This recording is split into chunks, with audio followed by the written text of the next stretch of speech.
Dans la seconde épître de Paul à Timothée, c'est une des toutes dernières écrites par l'apôtre avant d'être à nouveau emprisonné et sans doute exécuté. Et c'est une lettre qui, par certains côtés, ressemble aussi à un testament. Il a derrière lui une longue carrière d'apôtre. Il a appris beaucoup de choses avec le Seigneur. Donc son expérience spirituelle a mûri. Et quand il écrit à Timothée, il parle vraiment du fond de son cœur pour lui livrer les choses qui lui sont vraiment importantes, qu'il a vécues, sur lesquelles il a médité spirituellement, et qui représentent vraiment quelque chose de profond devant Dieu. Alors, il commence par dire, je lis à partir du chapitre 1er, le verset 7. « Ce n'est pas un esprit de timidité que Dieu nous a donné, mais un esprit de force, d'amour et de sagesse. N'aie donc point honte du témoignage à rendre à notre Seigneur, ni de moi son prisonnier, mais souffre avec moi pour l'Évangile, par la puissance de Dieu qui nous a sauvés et nous a appelés par une vocation sainte. » Alors, voyez ce qu'il dit. Il commence à exhorter le jeune Timothée à renouveler son courage en Christ. Et en relisant et en étudiant cette épître, j'ai été étonné de voir le nombre de fois où Paul parle de ses souffrances en Christ. Et j'ai le sentiment que c'est ça qu'il veut léguer à Timothée et à l'Église, le sentiment que nous sommes appelés à souffrir, mais pas de n'importe quelle souffrance, à souffrir en Christ, de la souffrance de Christ. Donc c'est quelque chose de bien plus profond que l'appel à être béni en Christ. C'est une bénédiction d'être appelé à souffrir avec Christ. Mais il y a une façon de présenter l'Évangile où on ne montre que le côté bénédiction, guérison, délivrance, Dieu qui pourvoit, Dieu qui console, etc. Où on a presque l'impression que le Seigneur voudrait nous éviter les souffrances. Or, ce que Paul lègue à Timothée, c'est exactement le contraire. C'est de nous montrer que plus on avance avec le Seigneur, plus on est appelé par le Seigneur à participer à ses souffrances pour régner avec lui. Donc c'est quelque chose, si c'est mal compris, qui peut être perçu avec tristesse. C'est-à-dire de dire, mince, on a assez de souffrances comme ça sur cette terre, si encore on est appelé par le Seigneur à souffrir, et à souffrir bien davantage à mesure qu'on grandit spirituellement. Vous voyez, ça c'est la réaction négative. Mais la réaction positive, c'est de savoir que nous sommes avec Christ et que les souffrances qu'il connaît lui sont dues au regard qu'il porte sur cette humanité qui nous entoure, sur la misère du monde, sur le péché, sur tout ce qui s'y passe, sur les jugements à venir, sur l'état de l'Église, sur l'état de ses enfants, sur l'endurcissement des cœurs devant le merveilleux message de l'Évangile, sur l'incrédulité, sur l'ignorance ambiante dans l'Église, où on voit que les choses les plus fondamentales de la parole, de la croix, ne sont pas acceptées ou sont laissées de côté. Donc ça engendre dans le cœur du Seigneur une grande souffrance. Et je suis sûr que quand le Seigneur intercède en ce moment pour les siens auprès du Père, c'est avec cris et larmes qu'il le fait. C'est pas en sautillant de joie et en disant « Seigneur, merci, tout est accompli, maintenant tout va bien ». Donc le Seigneur souffre et il veut nous faire comprendre quelle est sa souffrance, parce qu'il souffre, mais ce n'est pas la souffrance selon la chair qui mène à la mort, qui mène à la tristesse selon la chair et à la dépression. C'est une souffrance spirituelle qui doit être source de vie. Le message de la croix, c'est toujours la vie au travers de la mort. Il n'y a pas de vie en Christ sans mort. Il y est passé lui-même et il nous demande d'y passer avec lui. Mais c'est pas n'importe quelle vie, c'est pas n'importe quelle mort. C'est la mort de tout ce qu'il est venu crucifier par sa mort à lui, et c'est la vie qu'il est venu appeler sur nous et nous donner de la part du Père la vie éternelle. Donc il dit là, n'aie donc point honte du témoignage à rendre à notre Seigneur, ni de moi sont prisonniers. Il était prisonnier de Néron, et nous savons ce que ça peut représenter d'être prisonnier de Néron. Mais souffre avec moi pour l'Évangile, par la puissance de Dieu.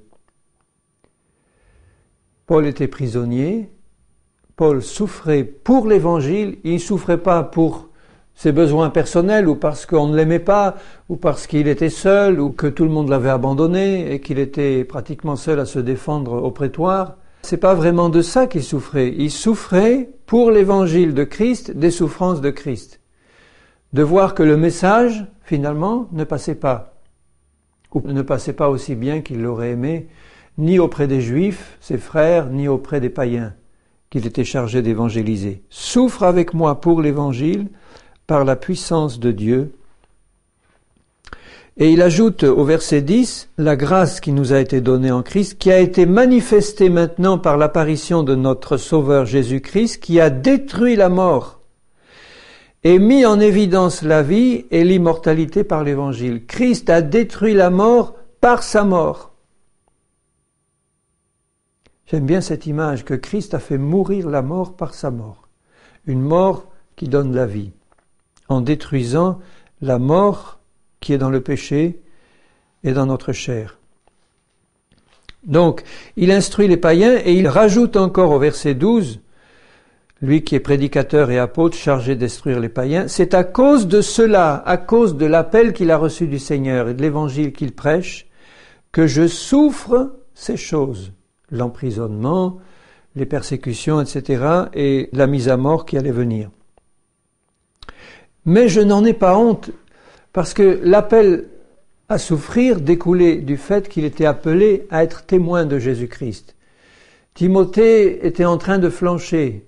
Peut-être que la persécution pour lui aussi était tellement forte sur cette jeune vie qui commençait à hésiter devant la souffrance. Et Paul le stimule en lui disant « Souffre avec moi, n'en aie pas honte, va au contraire annoncer l'Évangile avec hardiesse, parce que c'est pas un esprit de crainte que Dieu nous a donné, mais de force, d'amour et de sagesse, de la force de Christ qui se manifeste dans la faiblesse. Il ne faut pas oublier que Christ a été crucifié, on le verra, à cause de sa faiblesse, dans sa faiblesse, par sa faiblesse, et que dans cette faiblesse s'est manifestée toute la puissance du Père. La puissance de Dieu se manifeste dans notre faiblesse complète. C'est un peu contraire au message qu'on entend aujourd'hui, où on parle de puissance, puissance du témoignage, puissance contre les démons, puissance, force du chrétien rempli de l'esprit qui va de l'avant et qui renverse toutes les murailles, oui, mais après avoir réalisé l'importance de la croix, de notre faiblesse totale, de notre dépendance complète de Dieu, et du fait que nous devons être comme Jésus, fermer la bouche devant ceux qui nous persécutent et laisser le Père agir. Comme un agneau qui est mené à la boucherie. Car je sais en qui j'ai cru et je suis persuadé que il, le Seigneur, a la puissance de garder mon dépôt jusqu'à ce jour-là. Et il ajoute au verset 15, tu sais que tous ceux qui sont en Asie m'ont abandonné. Voilà, les souffrances de Paul. Il est assez discret sur ses souffrances, mais il donne quelques éclairages. Tous m'ont abandonné. Tous ceux qui étaient avec lui en Asie. Quelques-uns, évidemment, restaient pour l'aider, Onésiphore, etc. Mais tous ceux qui étaient en Asie l'avaient abandonné. Sans doute par crainte des souffrances qui étaient attachées au témoignage à donner.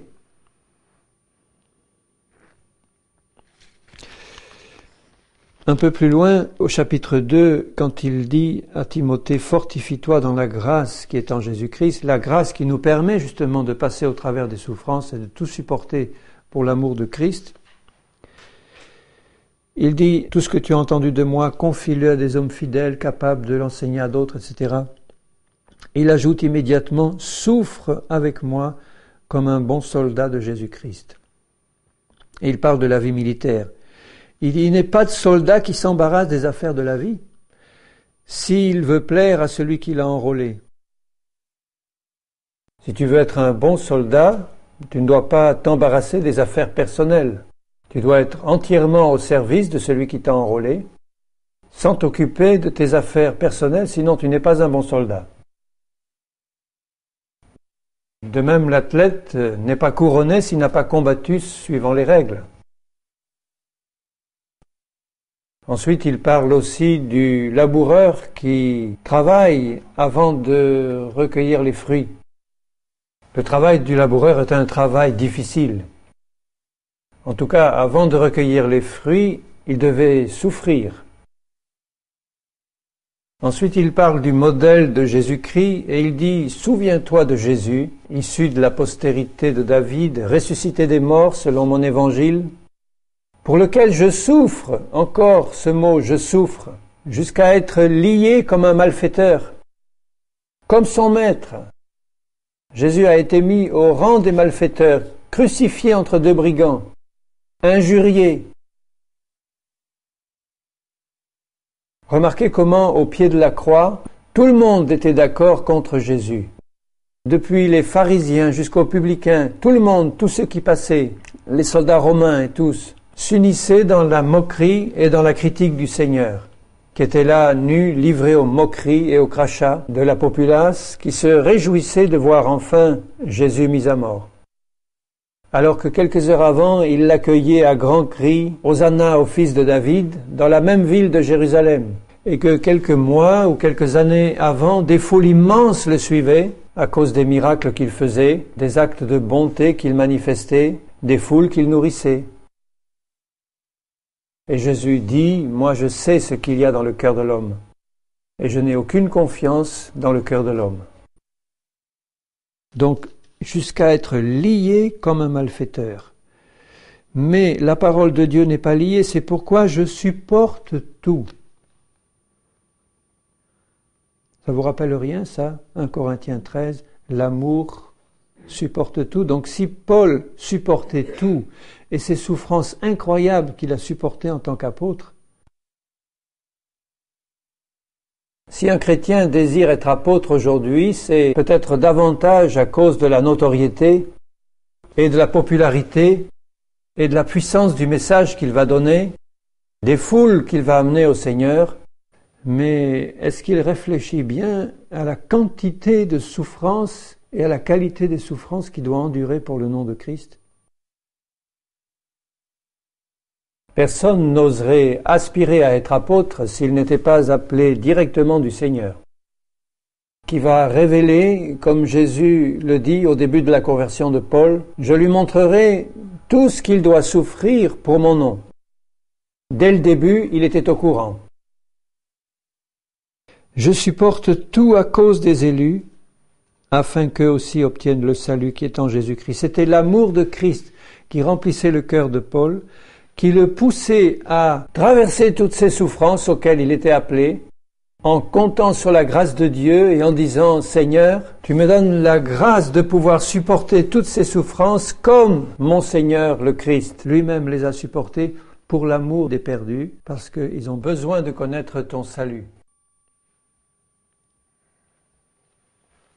Et la gloire éternelle doit en sortir. Et au verset 11, il dit « Cette parole est certaine, si nous sommes morts avec lui, nous vivrons aussi avec lui. » Voyez que la vie de Christ, la vraie puissance de Dieu, ne peut se manifester dans nos vies que si nous sommes passés par la mort en Christ et avec Christ. Et cette mort est une cause de souffrance intense. D'abord parce qu'il faut que la chair soit crucifiée entièrement. Elle l'est en Christ, mais elle doit l'être pratiquement dans nos vies de tous les jours. Donc le Seigneur qui voit la nécessité de la crucifixion de notre chair, il l'a accompli d'avance pour nous. Mais nous devons réaliser dans notre vie ce qu'il a accompli d'avance. Il voit la nécessité pour nous de passer par sa mort pour pouvoir commencer un témoignage puissant. Sinon, ça va être un témoignage charnel qui va être teinté de la chair qui est encore vivante, et ça ne va pas être à la gloire de Dieu. Et la chair ne va engendrer que de la chair. Si nous amenons des âmes au Seigneur par la chair, nous allons en faire des chrétiens charnels, comme nous. Donc il faut absolument comprendre que nous devons passer par la mort avec Christ et en Christ, pour que ce qui est charnel soit crucifié, c'est une cause de souffrance intense, pour pouvoir recevoir et manifester pleinement la vie de Christ qui ne va plus être teintée des ténèbres de la chair, pour que cette vie amène des âmes de la mort à la vie et que nous puissions avoir un témoignage réellement puissant, percutant. On ne peut avoir un témoignage percutant que si on est passé par la mort en Christ et avec Christ. Donc on a vraiment reçu la révélation de la croix, qu'on a médité spirituellement et reçu du Seigneur lui-même la révélation de la croix, et qu'on ait compris l'appel qui nous lance à la crucifixion avec lui, et ensuite, après avoir eu la chair réellement crucifiée, à rentrer dans une dimension nouvelle de souffrances qui sont spirituelles, qui sont causées par le témoignage puissant que nous apportons, et qui va entraîner les mêmes persécutions qu'elles ont entraînées sur notre Seigneur, et la mort, à nouveau, la mise à mort. Mais là, non pas de notre chair, mais la mise à mort comme notre Seigneur l'a été, c'est-à-dire la persécution, l'incompréhension, le rejet de non seulement les païens, mais de l'Église charnelle qui marche selon la chair. Le message de la croix est toujours au centre de l'Évangile. Et aujourd'hui, ce que je constate, c'est qu'on a de plus en plus tendance à enlever la croix du message de l'Évangile ou à lui garder une place tout à fait superficielle, de manière à ne garder que ce qui plaît à la chair, c'est-à-dire la puissance, la louange et les choses qui ne sont pas trop dangereuses pour la chair parce qu'on peut exercer la puissance de Dieu sans être crucifié. On peut louer de tout son cœur et d'une belle manière sans avoir crucifié la chair.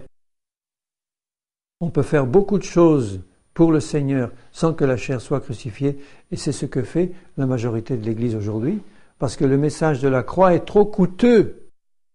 Et ce message de la croix est au centre de l'Évangile et de toutes les épîtres de Paul. Et dans sa dernière, il parle constamment à Timothée de ses souffrances pour Christ, de ses souffrances en Christ, de la nécessité de mourir en lui pour pouvoir régner avec lui. Si nous sommes morts avec lui, nous vivrons aussi avec lui. Si nous persévérons, sous-entendu, dans la mort avec lui, si nous persévérons dans la mort avec lui, nous régnerons aussi avec lui. Sinon, il n'y a pas de règne pour toi. Si nous le renions, lui aussi nous reniera. Renier la croix ou rejeter la crucifixion, c'est une façon de renier Christ, parce que nous rejetons la nécessité de mourir avec Christ. Et nous ne voulons pas savoir concrètement ce que c'est que la mort en Christ. Rappelle ces choses. Il parle de tous ceux qui ne font pas de la croix le centre de leur message. Hyménée, Philette, tous ceux qui font des disputes de mots sur les doctrines chrétiennes. Il dit Hyménée et Philette qui se sont détournés de la vérité, disant que la résurrection est déjà arrivée, etc. Il dit Timothée, ne perds pas ton temps dans des disputes de mots et dans des querelles de mots. Concentre-toi sur l'essentiel, le message de l'Évangile. Il lui rappelle qu'il y aura dans les derniers jours des temps difficiles. Nous y sommes. Il donne la liste des qualités qui caractérisent les hommes des temps de la fin.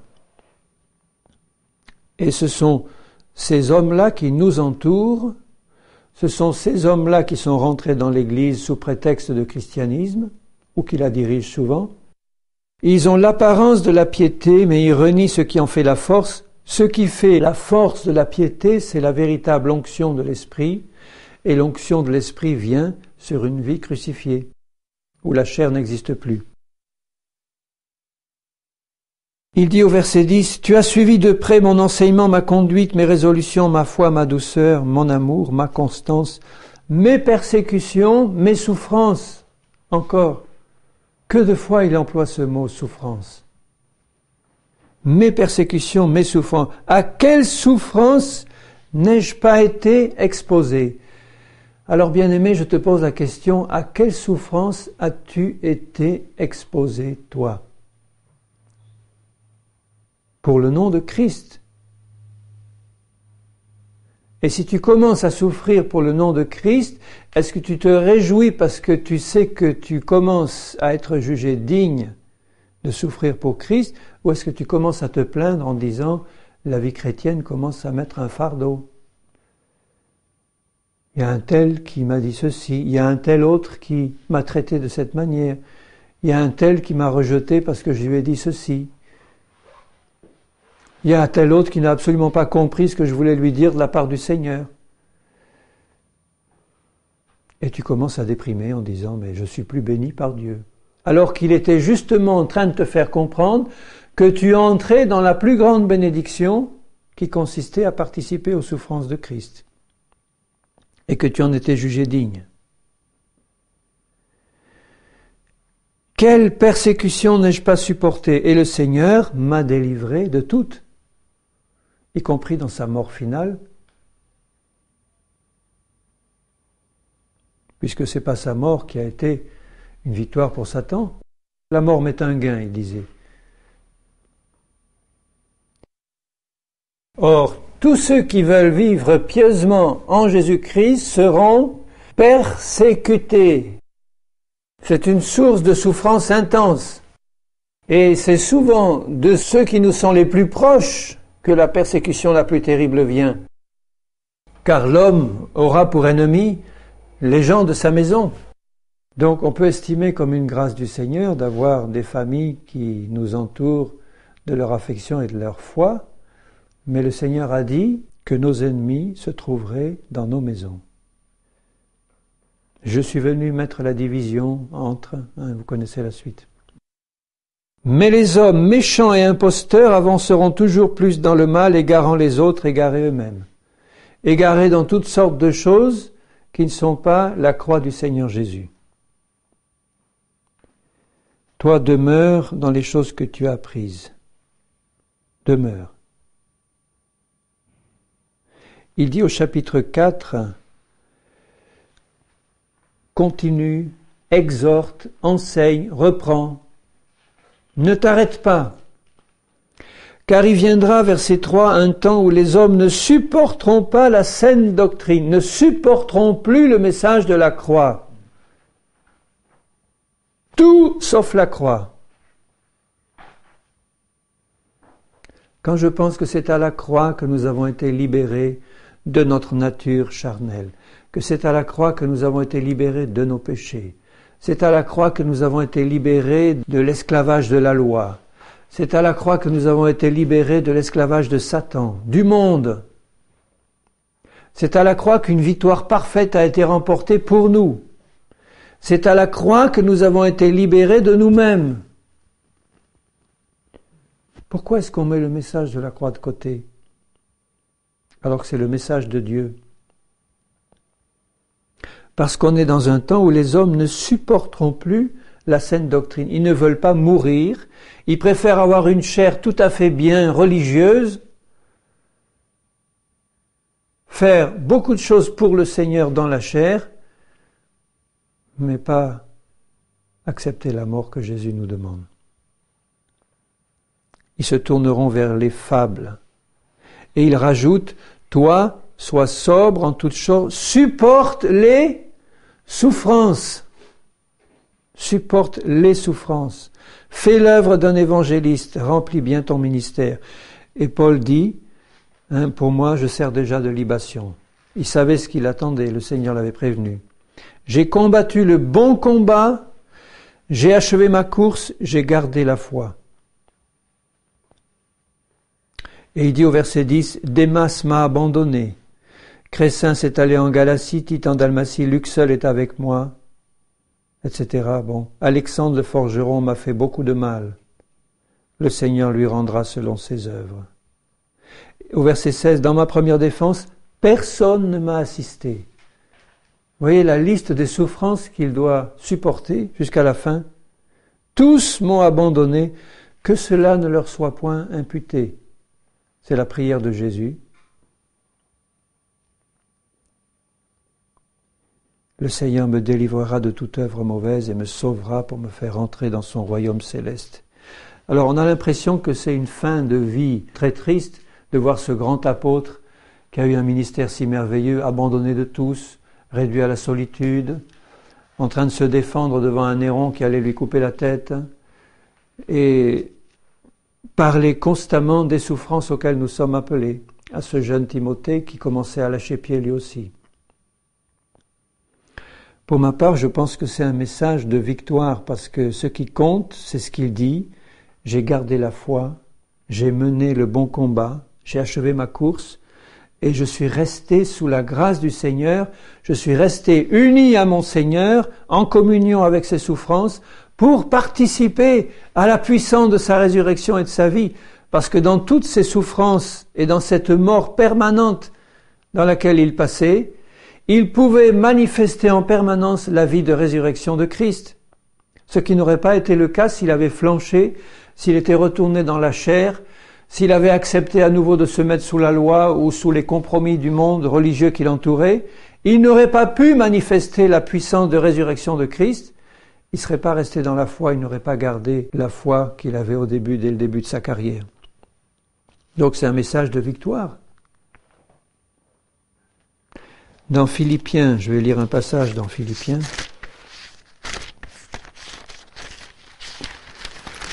Si je vous dis ceci, mes bien-aimés, c'est pour nous armer devant ce qui nous attend. Et nous réjouir spirituellement de ce qui nous attend. Dans Philippiens, au chapitre 3 et au verset 7, toutes ces choses qui étaient pour moi des gains. Alors, il parle des choses sur le plan de la chair, qui étaient pour lui des gains. Je les ai regardées comme une perte à cause de Christ.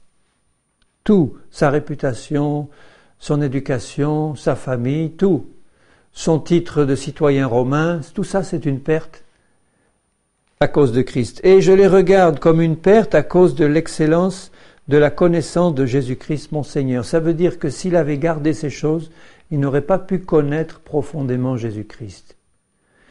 La connaissance personnelle de Jésus est réservée à ceux qui se chargent de leur croix, qui connaissent les souffrances de Jésus et ce que signifie la mort en lui et la persévérance dans la souffrance. Jésus leur réserve sa communion la plus intense, la plus profonde. Il dit « de la connaissance de mon Seigneur Jésus-Christ, pour lequel j'ai renoncé à tout, y compris à lui-même, et je les regarde comme de la boue afin de gagner Christ et d'être trouvé en lui, non avec ma justice qui vient de la loi, mais avec celle qui s'obtient par la foi en Christ, qui vient de Dieu par la foi, afin de connaître Christ et la puissance de sa résurrection et la communion de ses souffrances. » Est-ce que nous pouvons imaginer quelles ont été les souffrances de Christ? On ne peut pas imaginer si on n'a pas la révélation du Saint-Esprit. Les souffrances permanentes de Christ.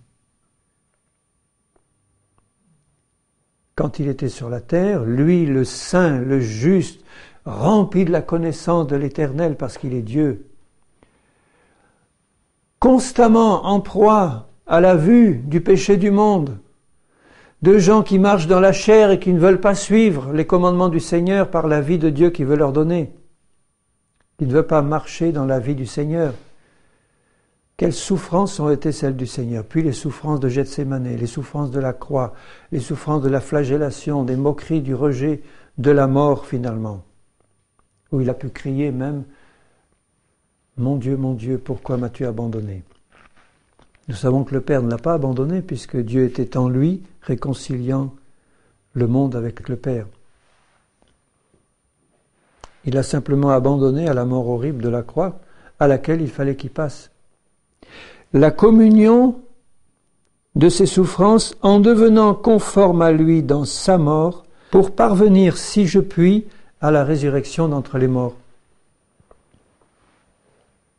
Paul savait bien que ce n'était pas acquis d'avance et qu'il pouvait refuser lui aussi ce message de la souffrance et de la mort. Donc le « si je puis », c'est pas un doute, c'est le fait de savoir qu'il avait le besoin d'être constamment dépendant de Dieu et de rester en permanence dans la souffrance de la mort et dans la faiblesse de la mort pour pouvoir manifester la puissance de la vie de résurrection de Christ. Il savait bien qu'il n'avait pas encore atteint la perfection, mais il courait pour tâcher de l'atteindre, les yeux fixés sur Jésus. Et il parle au verset 18 de ceux qui marchent en ennemis de la croix de Christ, c'est-à-dire qui refusent de mettre leur chair à mort devant le Seigneur et de marcher dans l'esprit de la croix,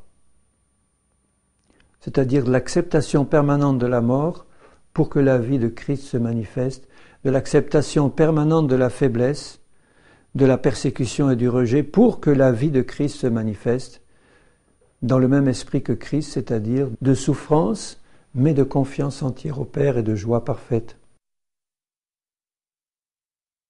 Parce que son œil était fixé sur Jésus et sur ce qu'il attendait, de même que l'œil de Jésus était fixé quand il est allé à la croix, sur ce qui allait sortir de sa mort à la croix, sur les millions d'âmes qui allaient être sauvées par sa mort et ce qu'il allait accomplir tout parfaitement à la croix, et le règne qui allait s'ensuivre pour lui. Mais il fallait passer par la croix avant. Donc ce qu'il a soutenu, c'était la foi en ce qui allait suivre. Pour nous aussi, c'est la même chose qui nous soutient en Christ. Si nous fixons nos yeux sur la persécution immédiate et sur les souffrances immédiates, nous risquons de perdre de vue le but. Nous devons fixer nos yeux sur Jésus-Christ et sur la gloire à venir qui ne pourra être manifestée que si on accepte aujourd'hui la croix et la mort pour que la vie du Seigneur se manifeste.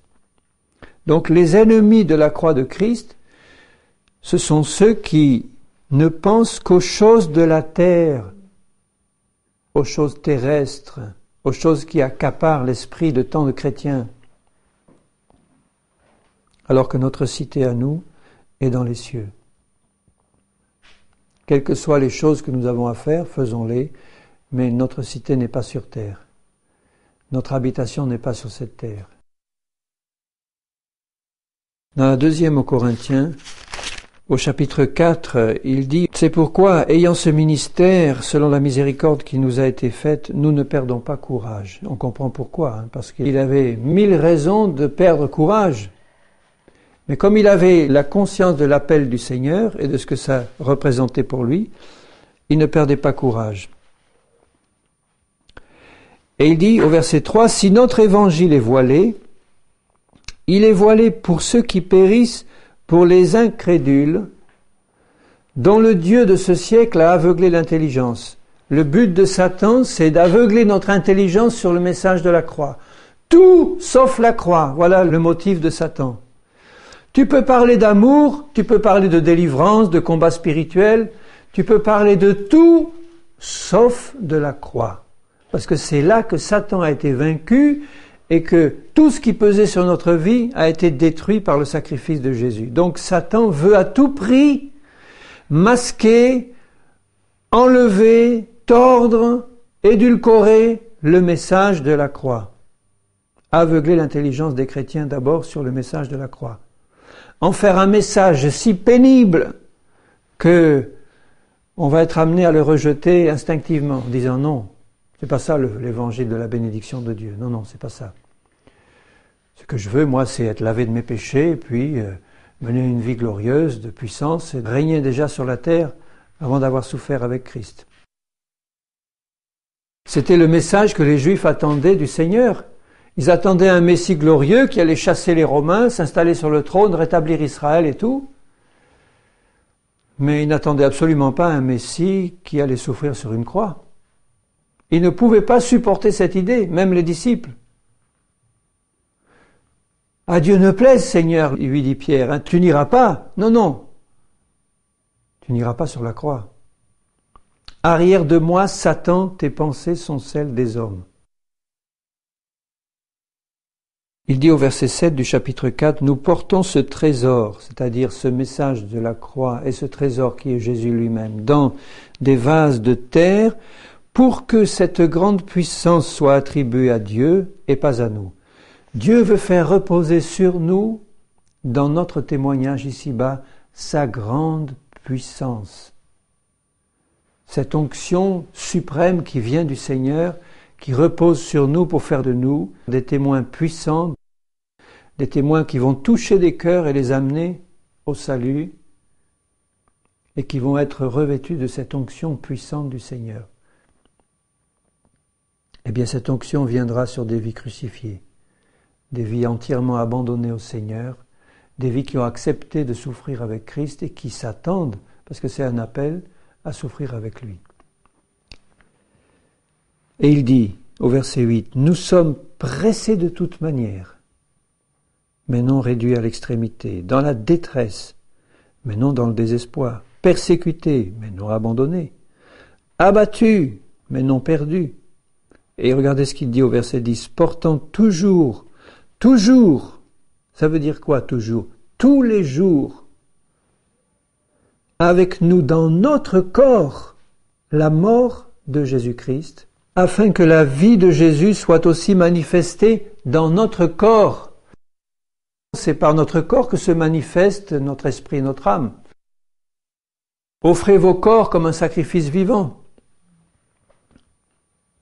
Il dit, si tu veux que la vie de Jésus se manifeste dans ton corps et au travers de ton corps, il faut que tu portes tous les jours dans ton corps la mort de Jésus-Christ. La mort qui résulte de ce que Jésus a souffert, c'est-à-dire la persécution, la mise à mort à cause de l'Évangile, et d'un message qui n'est pas accepté par le monde qui vit dans la chair. Et il rajoute au verset 11, « Car nous qui vivons, nous sommes sans cesse, toujours sans cesse, vous voyez ce que ça représente. C'est pas une occasion de temps en temps où on a vraiment été maltraité.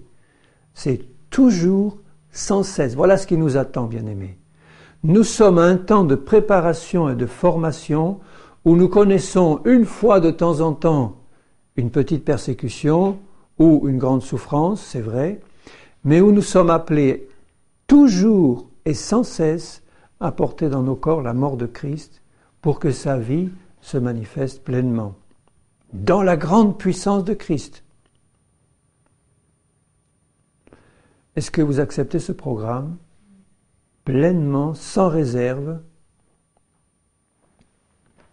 C'est le Seigneur qui va nous montrer et qui nous donnera la grâce, parce que ce n'est pas un message de tristesse qui est donné là.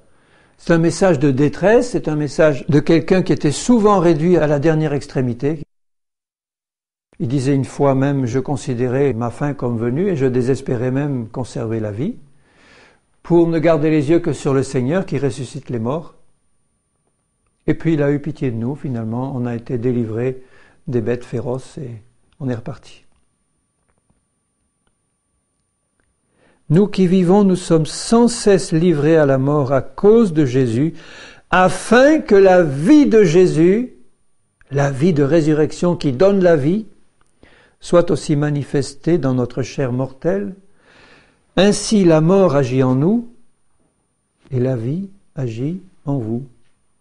Tu vois comment la mort de Christ qui agit dans ta vie, en mettant d'abord à mort toute ta chair et ensuite en te donnant d'accepter la persécution qui vient comme elle est venue sur ton maître, cette mort-là donne la vie aux autres. Ça a été le cas pour Jésus. Jésus a donné la vie par sa mort. Quand il est mort sur la croix, ça a été l'aboutissement final de son ministère, mais dans sa vie de tous les jours, c'était un homme qui manifestait en lui une mort complète de tout ce qui était charnel, en permanence. Et qui était soumis en permanence à des attaques mortelles de la part de tous ceux qui l'entouraient, Satan en tête, qui ont culminé à la croix. Mais c'est cette mort de Christ qui a donné la vie aux multitudes, en permanence, afin que la vie de Jésus soit manifestée. La mort agit en nous, la vie agit en vous. Et comme nous avons le même esprit de foi qui est exprimé dans cette parole de l'Écriture, j'ai cru, c'est pourquoi j'ai parlé. C'est pour cela que nous parlons. Il témoigne, il n'ose pas se retirer ou dire j'arrête parce que ça devient trop dur. Sachant que celui qui a ressuscité le Seigneur Jésus nous ressuscitera aussi avec Jésus et nous fera paraître en sa présence. C'est pourquoi Nous ne perdons pas courage, il dit au verset 16. Et lors même que notre homme extérieur se détruit, il était détruit leur être extérieur, non pas par la vieillesse et la maladie, il était détruit par les traitements, les détresses, les persécutions, les veilles, les jeûnes, les emprisonnements, les flagellations, les coups, les lapidations. Notre homme intérieur se renouvelle de jour en jour. Parce qu'il fallait que l'homme extérieur soit complètement détruit pour que l'homme intérieur se manifeste pleinement. Nos légères afflictions du moment présent, il ose employer ce terme, nos légères afflictions, parce que quand il les compare aux bénédictions à venir, il dit, mais c'est vrai, malgré les détresses, malgré les souffrances, malgré la persécution permanente, malgré, eh bien, toutes ces choses, ce sont de légères afflictions par rapport à la gloire à venir. Et en plus, ces légères afflictions produisent pour nous un poids éternel de gloire. Parce que nous regardons aux choses invisibles. Il marchait par la foi en permanence. Un peu plus loin toujours, dans la deuxième aux Corinthiens, il dit au chapitre 13, à la fin du verset 2, « Si je retourne chez vous, je n'userai d'aucun ménagement, puisque vous cherchez une preuve que Christ parle par moi, ou en moi, lui qui n'est pas faible à votre égard, mais qui est puissant parmi vous. Car il a été crucifié à cause de sa faiblesse, mais il vit par la puissance de Dieu. » Donc le Christ ressuscité maintenant, qui est passé par la croix et qui a été crucifié par sa faiblesse, comme un agneau livré à la boucherie sans défense, dans l'état de faiblesse le plus absolu, alors qu'il était le Tout-Puissant, il l'a accepté volontairement, et c'est à cause de cela qu'il lui a été donné le nom qui est au-dessus de tout nom, qui manifeste toute la puissance de Dieu maintenant, parce qu'il a accepté d'être réduit au plus bas pour le Seigneur. Il a été crucifié à cause de sa faiblesse, mais il vit par la puissance de Dieu. Nous aussi, nous sommes faibles en lui, faibles devant ceux qui nous persécutent, faibles devant ce monde, au sens que nous n'avons pas à leur opposer la puissance charnelle qui animait Jean, par exemple, quand il dit « Veux-tu, Seigneur, que nous fassions descendre le feu du ciel sur ceux qui ne veulent pas te recevoir ?» Il dit « Tu ne sais pas de quel esprit tu es animé, ce n'est pas l'esprit de l'agneau. La vraie puissance de Dieu va se manifester dans ta faiblesse complète.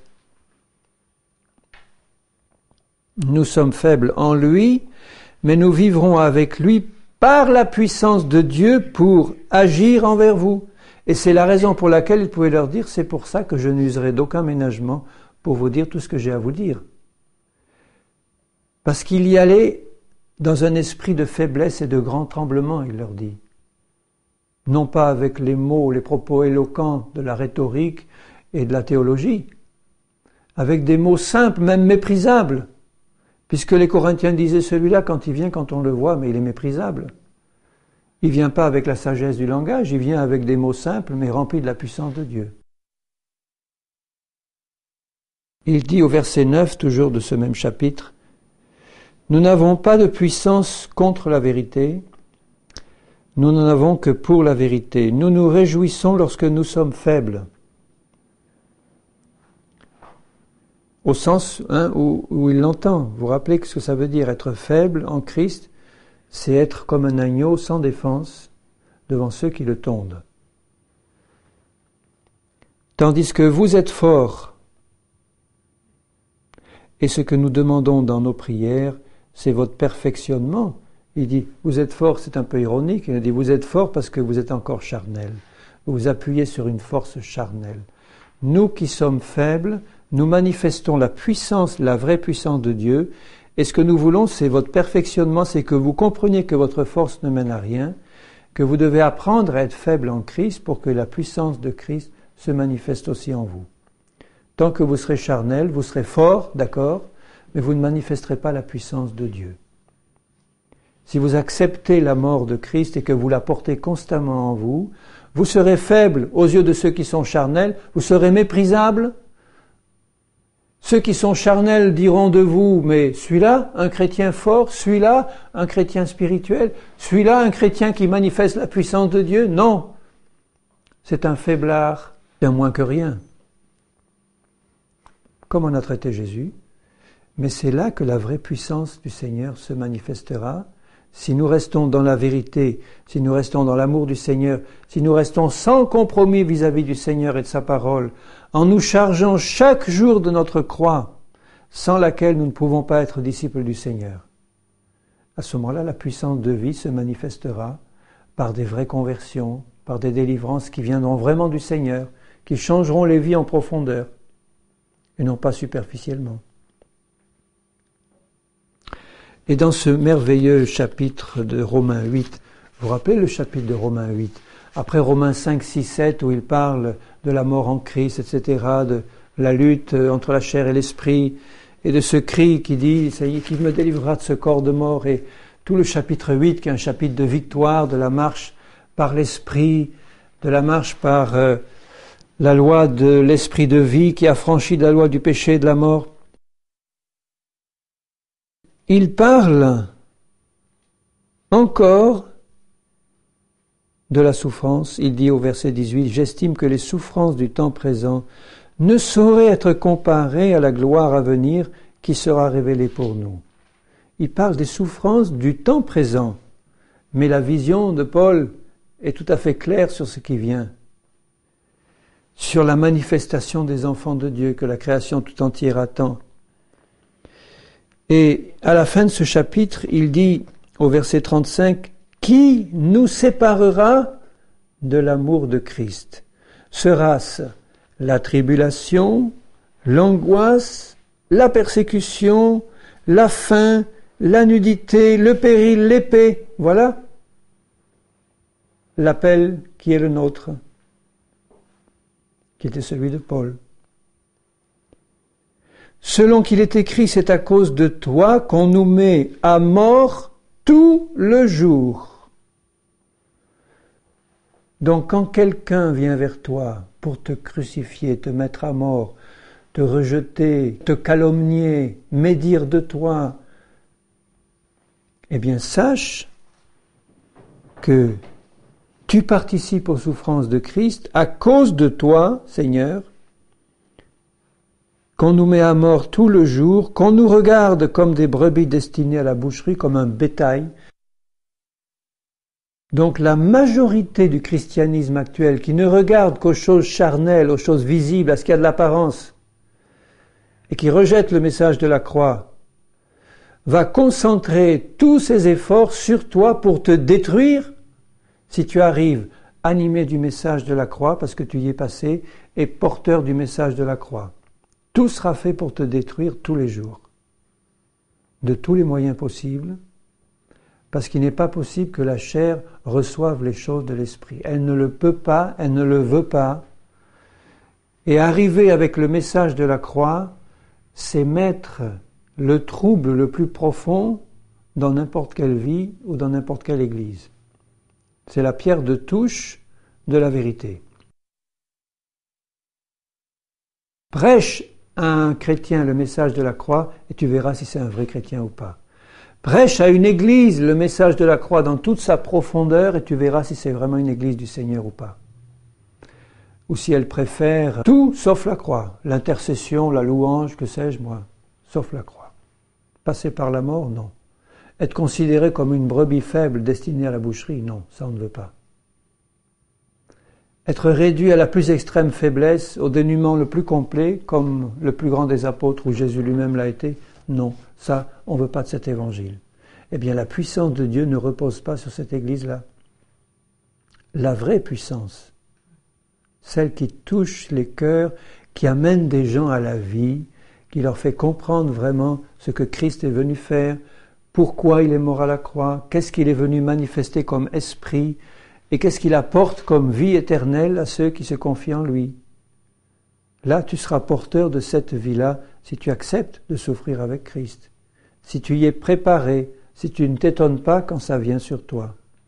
Tu seras soumis à un bombardement constant de la part de Satan, de la part de l'Église charnelle, de la part du monde, de la part de ta propre famille, de la part de tous ceux qui t'entourent, de la part quelquefois des plus proches, tu seras soumis à un bombardement constant, journalier. Voilà ce qui attend ceux qui veulent pleinement marcher avec Christ. Et dans ces choses, la communion avec le Seigneur, la grâce de Dieu qui repose sur nous, et dans cette attitude de l'agneau qui a été celle de Christ et qui prie pour ceux qui le persécutent et qui manifeste l'amour de Dieu, la vie de Christ qui se manifeste et qui amène des gens au salut. Au verset 37, il dit « Dans toutes ces choses, nous sommes plus que vainqueurs par celui qui nous a aimés, parce qu'on est en communion avec lui et que celui qui est avec nous dans ces cas-là, l'esprit de gloire repose sur nous, eh bien, est plus fort que celui qui est dans le monde. Ils pourront s'acharner contre nous, ils ne pourront pas, absolument pas, entamer l'œuvre de Christ qui est parfaite à la croix. Ils pourront peut-être te couper en morceaux, mais ils ne pourront jamais remporter la victoire sur ce que Christ a fait et sur ce que tu apportes quand tu es dans cet esprit-là. Nous sommes plus que vainqueurs par celui qui nous a aimés, car j'ai l'assurance que ni la mort, ni la vie, ni les anges, ni les dominations, ni les choses présentes, ni les choses à venir, ni les puissances, ni la hauteur, ni rien, ne pourra nous séparer de l'amour de Dieu manifesté en Jésus notre Seigneur, mais en Jésus crucifié. Tu comprends? L'amour de Jésus se manifeste pleinement en ceux qui sont remplis de l'esprit de Jésus, de l'agneau, et qui ont reçu la croix, qui l'ont accepté pleinement. C'est la raison pour laquelle dans les évangiles, Jésus parle clairement à ses disciples à plusieurs reprises en leur disant « Si tu ne renonces pas à ton père, ta mère, etc., à tout, si tu ne hais pas même et ta propre vie, si tu ne te charges pas de ta croix chaque jour, tu ne peux pas être mon disciple, tu peux être un chrétien de nom, tu peux être un chrétien charnel, tu peux être un chrétien qui fait des choses pour le Seigneur, mais tu ne peux pas être un disciple de ton maître qui apporte la vie. » C'est une impossibilité radicale. Donc on est devant un choix simple, c'est tout ou rien. C'est toute la croix et la vie de Jésus qui se manifeste ou rien du tout. Pas de mélange avec le Seigneur. Rappelez-vous la Odyssée et les églises de l'Apocalypse. C'est tout ou rien du tout. Est-ce que vous pensez qu'on peut être crucifié à 98%? 99,9%? Non. Jésus a été crucifié à 100%. Et c'est parce qu'il est mort qu'il est ressuscité. Quand nous serons pleinement morts, nous le sommes en Christ, mais pleinement manifestés, là, toute la puissance de Christ se manifestera. Tendons à ce but. Ne nous laissons pas décourager par les occasions de crucifixion qui nous sont offertes par le Seigneur. Acceptons-les, marchons-y avec l'Esprit de Christ pour que son esprit de vie, sa loi d'esprit de vie se manifeste au travers de nous et apporte la vie. Amen. Alléluia. Seigneur, quand je plonge les regards dans les profondeurs de l'œuvre de Jésus, je suis vraiment émerveillé. Tu as vraiment conçu un plan qui ne pouvait être que dans ton cœur, Seigneur. De mettre au premier plan la croix réservée aux criminels, sur laquelle Jésus a dû monter. Et dire, Seigneur, à tous tes disciples, charge-toi de cette croix, chaque jour, volontairement. Participe aux souffrances de ton Seigneur pour avoir part à son règne. Seigneur, je te prie de nous faire comprendre ce message clairement, de nous montrer sa portée, mais aussi sa puissance de vie. Transforme nos cœurs, Seigneur. Ouvre nos cœurs à la grande puissance de ta parole, de ton esprit. Fais-nous comprendre pourquoi tu as dit que la prédication de la croix est la puissance de Dieu, la grande puissance du Seigneur. cette vie par la mort. Fais-nous marcher dans ces choses, Seigneur, qui viennent d'en haut, que tu as réservées à tes enfants, à ceux qui marchent de tout leur cœur avec Jésus. Et accorde-nous ta grâce, Père, je te le demande, je sais que tu veux le faire et je te remercie de nous l'accorder à chacun. La grâce de comprendre, la grâce d'accepter, la grâce de marcher dans l'Esprit de Christ, pour que ta vie se manifeste tout autour de nous. Seigneur, c'est au nom de Jésus que je te prie, pour moi-même et pour tous ceux qui entendent. Au nom de Jésus, je t'en remercie, Seigneur. Amen.